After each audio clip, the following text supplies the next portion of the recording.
Today 24 news सत्य परिस्थितीचा सविस्तर आढावा।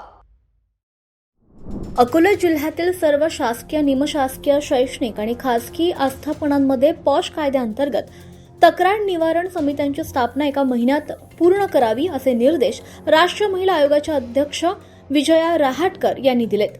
जिल्हाधिकारी कार्यालयात झालेल्या आढावा बैठकीत त्यांनी पॉश कायद्याच्या प्रभावी अंमलबजावणीवर भर देत समिती सदस्यांचे प्रशिक्षण 3 महिन्यात पूर्ण करण्यास सांगितलं। तसंच समित्यांचे वार्षिक अहवाल नियमितपणे जिल्हाधिकाऱ्यांकडे सादर करण्याच्या सूचनाही त्यांनी दिल्या।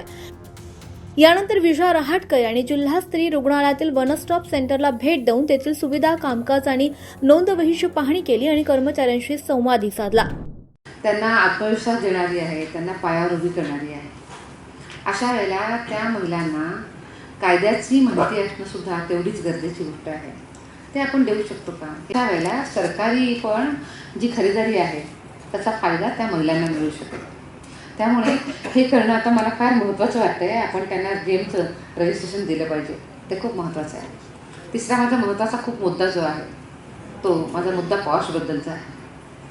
पॉशच्या बाबतीमध्ये आपल्याला माहिती आहे की आता भारतामध्ये अतिशय उत्तम वातावरण महिलांकरता आहे, त्यांनी पायावर उभं राहण्याकरता आहे। आणि म्हणूनच मी ज्याचा आत्ता उल्लेख केला की 4 जे लेबर कोड आले ते 4 लेबर कोड फार महत्त्वाचे आहेत, महिलांना फार अधिकार देणारे आहेत। ऑलरेडी आपल्याकडे एक कायदा आलेलाच आहे मॅटर्निटी बेनिफिट लीव्हचा, जो महिलांना 28 आठवड्याची सुट्टी देतो। जगामध्ये इतका उत्तम कायदा आपल्याकडे आहे, हे पण आपण लक्षात घेतलं पाहिजे। पण त्यासोबत जे लेबर कोड आलेले आहेत त्या लेबर कोडमध्ये हे पण सांगितलं आहे इक्वल वेजेसची गोष्ट केलेली आहे, समान वेतन दिलं पाहिजे, महिलांना नाईट शिफ्ट।